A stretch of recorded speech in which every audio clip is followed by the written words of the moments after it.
You meet someone new, your hand goes out. Their hand goes out, right hand to right hand, almost automatically without a single thought.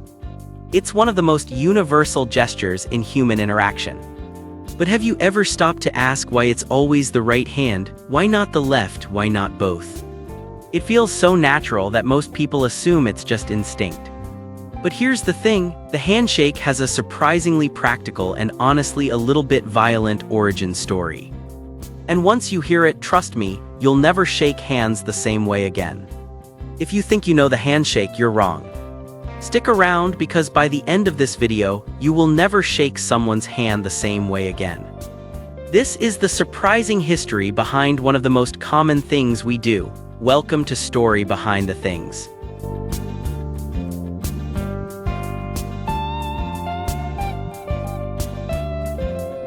To understand the handshake, we have to go back thousands of years, long before offices, business deals, or polite greetings existed. Back then, survival often depended on knowing whether the person standing in front of you was a threat. And one of the biggest threats a stranger could pose was a hidden weapon.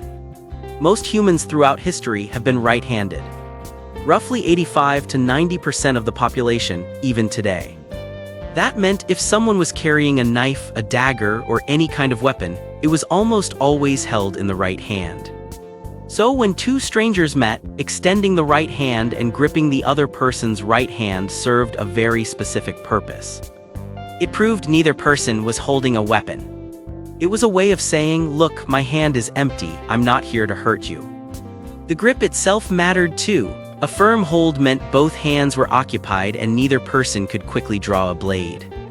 In a world where meeting a stranger could genuinely be a matter of life or death, this simple gesture became a universal signal of peaceful intent. Here, where it gets even more interesting. Some historians point to ancient Greece as one of the earliest documented examples of this gesture. Artwork and pottery from as far back as the 5th century BCE show figures clasping right hands, often in scenes depicting agreements, alliances, or farewells. The Greeks called this gesture Dexiosis. It wasn't just a casual greeting. It often symbolized trust, loyalty, and the sealing of an agreement between two parties. You can still see depictions of this on ancient funerary art where the dead are shown shaking hands with the living, symbolizing a final bond or farewell. The Romans took the gesture even further. They used it in military and political life to show loyalty and seal treaties. Roman emperors and generals shook hands publicly to demonstrate good faith. From there, the custom spread across the empire and slowly became part of everyday life in Europe. During the Middle Ages, knights in armor would shake hands to prove they weren't hiding a weapon up their sleeve. They would sometimes even remove their metal gauntlets first as a sign of complete trust. This is also where the up and down motion likely became stronger, literally shaking out any hidden dagger. Think about that next time you shake someone's hand firmly. As centuries passed, the handshake moved from battlefields to boardrooms.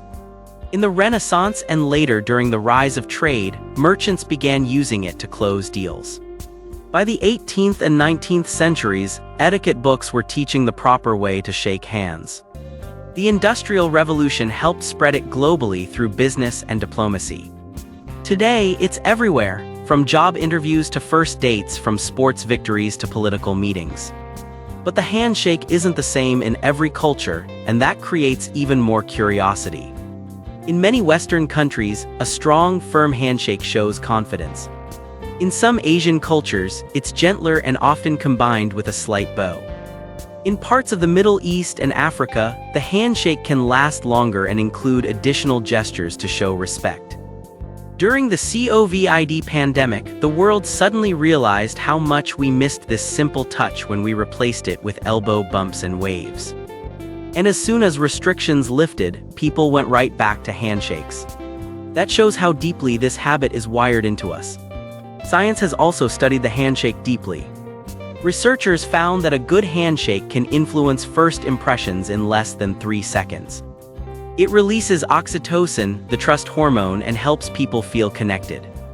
A weak handshake often makes someone seem less confident or trustworthy.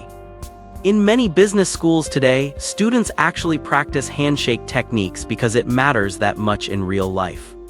There are also some mind-blowing facts you probably didn't know. The longest handshake ever recorded lasted more than 43 hours. There are handshake societies and clubs dedicated to perfecting the art. World leaders' handshakes are analyzed by experts the way people study body language in debates. And in some old European traditions, refusing a handshake was considered a serious insult, almost like declaring yourself an enemy. So the next time you reach out to shake someone's hand, remember this. You are continuing a tradition that started when humans needed to prove they weren't going to stab each other. From ancient Greek agreements to Roman treaties, from medieval knights to modern CEOs. The handshake has survived thousands of years because it works. It builds instant trust in a way words sometimes cannot. If you enjoyed this deep dive into the story behind an everyday thing that we all do, then hit that like button right now. It really helps the channel. Subscribe and turn on notifications so you never miss the next surprising history of simple things we do every day. Drop a comment and tell me, what other common habit or gesture should I explain next? A thumbs up, a hug, or maybe why we say bless you when someone sneezes, let me know. Thank you so much for watching. Keep shaking hands with confidence and curiosity. I'll see you in the next video on Story Behind the Things.